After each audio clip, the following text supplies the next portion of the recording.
Good evening. मैं आलोक BCC के YouTube channel पे डेली करंट अफेयर्स क्लासेज में स्वागत करता हूं। और आज हम लोग 1 नवंबर के करंट अफेयर्स देखेंगे। आपको इस चैनल पे पिछले 3 महीने का करंट अफेयर्स मिलेगा, आप सभी उसको देख सकते हैं। 1 अगस्त से इस चैनल पे डेली करंट अफेयर्स क्लासेज चल रहा है, आप सभी उसको देख सकते हैं। सबसे बड़ी बात है कि आपको डेली करंट अफेयर्स क्लासेज में बेसिक जानकारियां दिया जाता है। करंट के साथ आप बेसिक चीजें सीखेंगे और जानेंगे जो आपके परीक्षा के दृष्टि से काफी महत्वपूर्ण है। इसके अलावे आपको इस चैनल पे स्टैटिस्टिक्स जीके सीरीज भी मिलेगा, आप सभी उसको भी देख सकते हैं। आपको सीरीज से स्टैटिस्टिक्स जीके दिया गया है, अभी तक 13 वीडियो स्टैटिस्टिक्स जीके का गया हुआ है, आप सभी उसको देख सकते हैं। तो आप सभी इस क्लास को फॉलो करते रहें और साथ साथ जो भी आपके कांटेक्ट में हैं उनके पास भी ये क्लास को शेयर करें और लाइक करना ना भूलें। तो ये सब करते रहें और अपना तैयारी जबरदस्त करते रहें ताकि आपका सफलता जबरदस्त हो। तो आने वाला समय में बहुत सारे परीक्षाएं हैं और उसमें स्टैटिस्टिक्स जीके और करंट की बहुत महत्वपूर्ण भूमिका रखती है। इसलिए आप सभी इसको देखें और अपने तैयारी को लाजवाब बनाएं ताकि आपका जबरदस्त परफॉर्मेंस रहे परीक्षा में और आप जबरदस्त तरीका से सफल हों। तो आज आइए इसी के साथ हम लोग आज के जो भी महत्वपूर्ण प्रश्न है 1 नवंबर का, तो देखते हैं। आज 1 नवंबर है और हम लोग फिर जो है पूरे नवंबर का करंट अफेयर देखेंगे। तो आइए आज का क्या प्रश्न कहता है उसके बारे में जानते हैं। तो 1 नंबर में प्रश्न है कि राष्ट्रीय एकता दिवस कब मनाया जाता है, नेशनल यूनिटी डे। तो यूनिटी डे कब मनाया जाता है, तो ये मनाया जाता है आपका 31 अक्टूबर को। 31 अक्टूबर को राष्ट्रीय एकता दिवस मनाया जाता है, नेशनल यूनिटी डे मनाया जाता है। यह दिवस सरदार वल्लभ भाई पटेल के जन्म दिवस के अवसर पर मनाया जाता है। इसकी शुरुआत 2014 में प्रधानमंत्री मोदी के द्वारा किया गया था। आप जानते हैं एकता मतलब क्या होता है, एक होना। जब हमारा देश आजाद हो रहा था तो उस समय जो भी अंग्रेज थे उन्होंने भारत और पाकिस्तान को दो यूनियन स्टेट करार दिए थे, दो डोमिनियन स्टेट से। लेकिन इससे पहले भारत में बहुत सारे रियासतें थी। तो जब ब्रिटिश यहाँ से जा रहे थे तो उन्होंने कहा था कि जो भी देशी रियासत हैं वो चाहते हैं कि हम भारत में विलय हों या फिर पाकिस्तान में विलय हों तो हो सकते हैं। इसके अलावा जो कोई भी रियासत अगर स्वतंत्र रहना चाहते हैं वो स्वतंत्र रह सकते हैं। तो इस तरह से समझिए कि अगर भारत और पाकिस्तान दो देश, इसके अलावा 500 से ऊपर देशी रियासत थी, अगर वो भी स्वतंत्र रहने की जो है प्रतिज्ञा कर ले, तब तो आज का जो भारत और पाकिस्तान का जो मैप आप देखते होंगे तो उसमें आज जो है वो 500 से ऊपर देश रहता। लेकिन सरदार वल्लभ भाई पटेल के नेतृत्व में बहुत सारे रियासतों को भारत में विलय किया गया था। इसीलिए सरदार पटेल के जन्म दिवस के दिन एकता दिवस मनाने की सुनिश्चित किया प्रधानमंत्री मोदी ने। तो ये गुजरात के थे, गुजरात में ही 1875 में इनका जन्म हुआ था और इसके बाद जो है वो देश के प्रथम गृह मंत्री बने, देश के प्रथम उप प्रधानमंत्री भी बने थे। तो इन्हें लौह पुरुष के नाम से जाना जाता था सरदार पटेल को। तो इस तरह से जो है इनकी बहुत सारे भूमिका रहा देश को एक सूत में बांधने का। इसीलिए इनके जन्म दिवस को एकता दिवस के रूप में मनाया जाता है। और आप समझिए कि भारत जो है वो इनके नेतृत्व में 500 से ऊपर रियासतें को भारत में विलय किया था। तो इस तरह से इनका योगदान भारत को एक सूत में करने में बहुत ज्यादा रहा था, आप ध्यान रखेंगे। तो कह रहा है कि एकता दिवस सरदार वल्लभ भाई पटेल की 145वीं जयंती मनाई जा रही है। इस पर ध्यान रखिएगा, इनका 145वीं जयंती मनाई जा रही है इस बार। उपाधि, इन्हें सरदार का उपाधि किसके द्वारा दिया गया था, तो बारदोली के महिलाओं ने दिया था। ध्यान रखिएगा, बारदोली की महिलाओं के द्वारा ये उपाधि दिया गया था। बारदोली कहाँ है, तो बारदोली जो है वो गुजरात में है। तो बारदोली के महिलाओं ने इन्हें एक उपाधि दिया था, ध्यान रखिएगा, सरदार का। बारदोली गुजरात में ही है।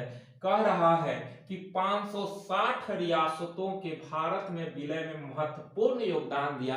हम बताए कि 500 से ऊपर रियासत थी, तो 560 देशी रियासत को भारत में विलय करने में इनका महत्वपूर्ण योगदान रहा है। तो ध्यान रखिएगा 560।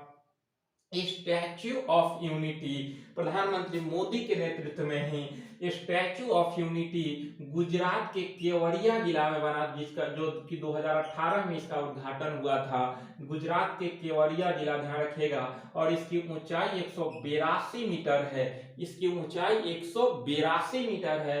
2018 में उद्घाटन हुआ है गुजरात के केवड़िया में। भारत का लौह पुरुष इन्हें कहा जाता है, या फिर भारत का बिस्मार्क के नाम से भी जाना जाता है। देश के प्रथम गृह मंत्री एवं प्रथम उप प्रधानमंत्री इन्होंने रहा।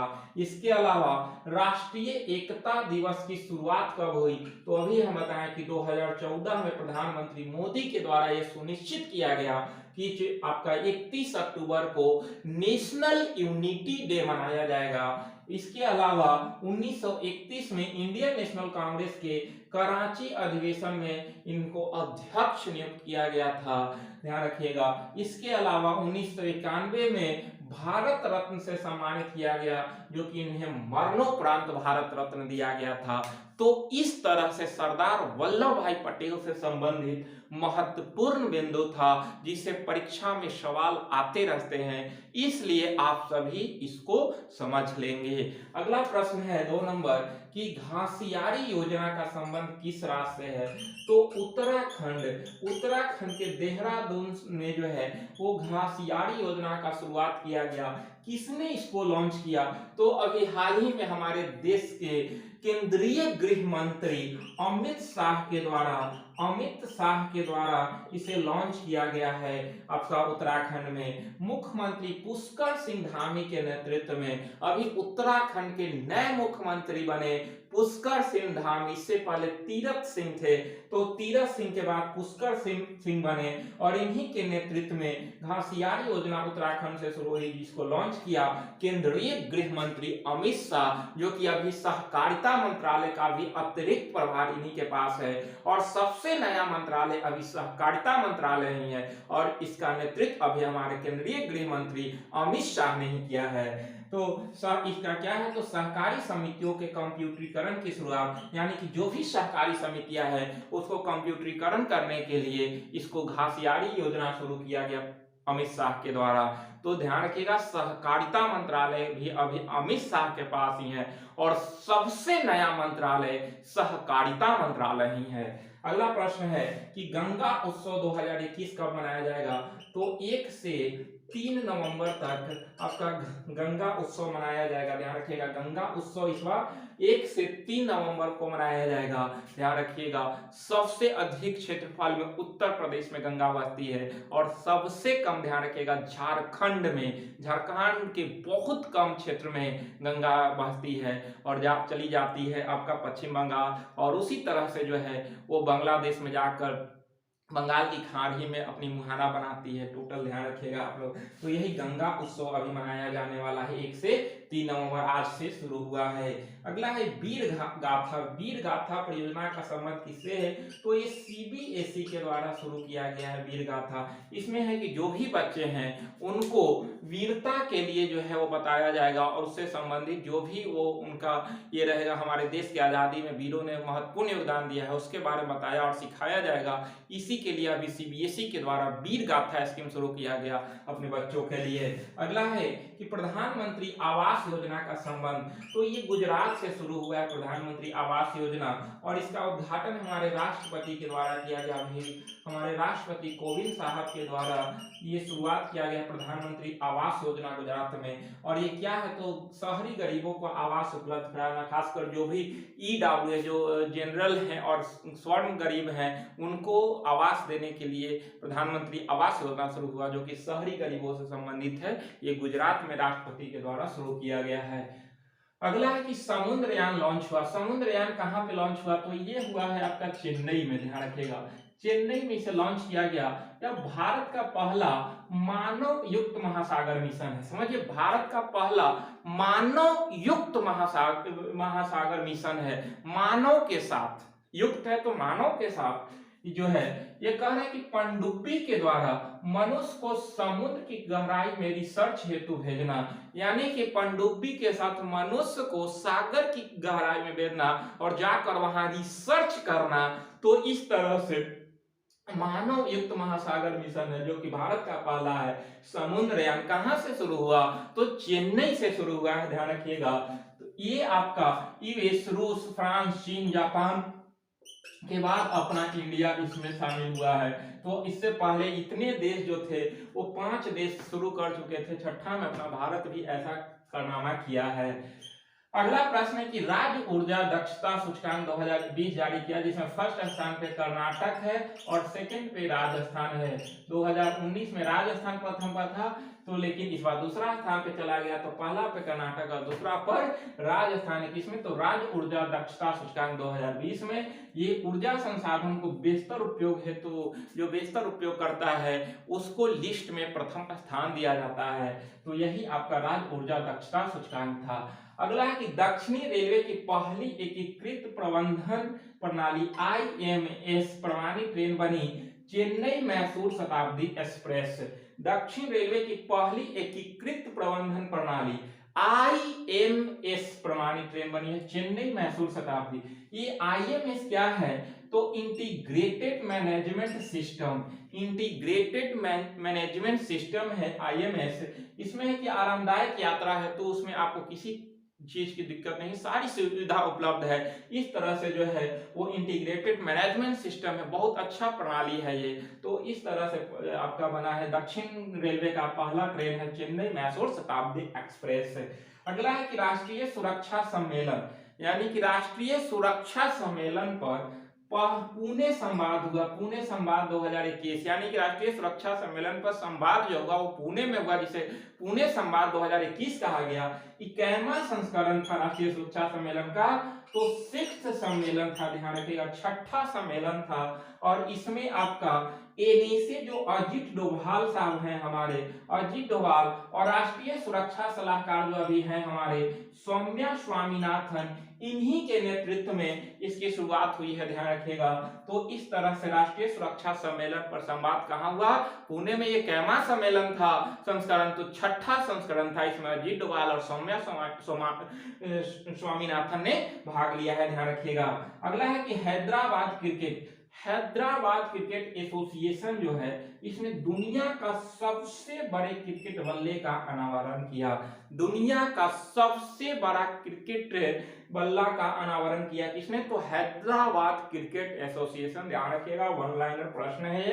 अगला काफी महत्वपूर्ण प्रश्न है, काफी चर्चा में है ये 11वां प्रश्न, कि टेस्ला के चीफ, अभी जो टेस्ला के चीफ हैं एलन मस्क, आप लोग नाम सुने होंगे, दुनिया के सबसे अमीर व्यक्ति है एलन मस्क, जो कि टेस्ला प्रमुख हैं। इन्होंने 6 अरब डॉलर की शेयर बेचने को तैयार हुए। अभी हुआ क्या कि जो आपका संयुक्त राष्ट्र विश्व खाद्य कार्यक्रम के निर्देशक जो थे, ये थे डेविड बेस्ली। तो संयुक्त राष्ट्र विश्व खाद्य कार्यक्रम के निर्देशक जो डेविड बेस्ली थे, उन्होंने कहा कि अगर बड़े बड़े लोग एलन मस्क जैसे व्यक्ति जो हैं वो अपने हिस्सा के कुछ अंश अगर जो है वो विश्व को समर्पित करते हैं, तो विश्व में भूखमरी समाप्त हो जाएगा। कि 6 अरब डॉलर, यानी कि 6 अरब डॉलर जो है वो आ जाएगा, तो जो है वो भूखमरी समाप्त हो जाएगा विश्व का। ऐसा ट्वीट इन्होंने किया। इसी के लेकर जो टेस्ला चीफ एलन मस्क थे, उन्होंने कहा है कि हम अपने शेयर का जो है वो 6 अरब डॉलर का शेयर, कुल शेयर का 6 अरब डॉलर शेयर जो है बेचने के लिए हम तैयार हैं, और आप बताइए कि कैसे जो है वो दुनिया से भूखमरी को समाप्त किया जा सकता है, और इसको बताइए, इसलिए जो है वो जनता के देख रेख में आप इस चीज को करें, हम अपना जो है शेयर बेचने के लिए तैयार हैं। तो इस तरह से जो है एलन मस्क ने कहा है, इसलिए अभी काफी चर्चा में आ गए हैं एलन मस्क। इन्होंने ऐसा ट्वीट किया कि हम अपना शेयर बेचने के लिए तैयार हैं, क्योंकि अभी ये जो है दुनिया के सबसे अमीर व्यक्ति हैं और इनका अभी टोटल 311 बिलियन डॉलर जो है वो संपत्ति है, समझिए। इसमें 6 अरब डॉलर इन्होंने बेचने के लिए राजी हो गया है। लेकिन कह रहे हैं कि इतना के बावजूद क्या हमारे देश से, इतना में जो है हमारे पूरे विश्व से गरीबी तो समाप्त हो जाएगा। इसके लेकर जो है इन्होंने संयुक्त राष्ट्र विश्व खाद्य कार्यक्रम के निर्देशक डेविड बेस्ली को जो है इन्होंने कहा है कि हम बेचने के लिए तैयार हैं। अब आप जो है आपको कैसे खत्म करना है भूखमरी को, अब आप करके बताइए, हम तैयार हैं।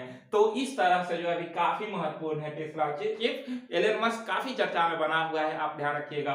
तो इस तरह से आज के हम लोग लगभग 11 प्रश्न देखे, लेकिन सबसे महत्वपूर्ण बिंदु रहा आपका राष्ट्रीय एकता दिवस, आप ध्यान रखिएगा। तो इस तरह से आपको करंट के साथ साथ बेसिक जानकारियां भी हमने दिया। अब बेसिक चीजों को जानने सीखे, क्योंकि बेसिक प्रश्न भी परीक्षा में पूछे जाते हैं, इसलिए आप सभी इसको छोड़े नहीं, देखें और अपने तैयारी को जबरदस्त करें। अपने जो है वो फेस्टिवल के साथ साथ पढ़ाई भी करते रहें, पढ़ाई का मजा ही कुछ और है, और पढ़ाई कीजिएगा तभी आपको सफलता मिलेगी और आप सफल होंगे। तो उसी समय आप जो है वो पटाखा छोड़िएगा। अभी जो है सुनिश्चित कीजिए कि हमको सफलता पाना है, तभी हम पटाखा फोड़ेंगे। इसी के साथ आज यहीं तक, हम लोग मिलेंगे नेक्स्ट वीडियो में। आराम नहीं करना है, तैयारी करते रहना है। तो आज यहीं तक, मिलते हैं नेक्स्ट वीडियो में। आप सभी को बहुत बहुत आभार।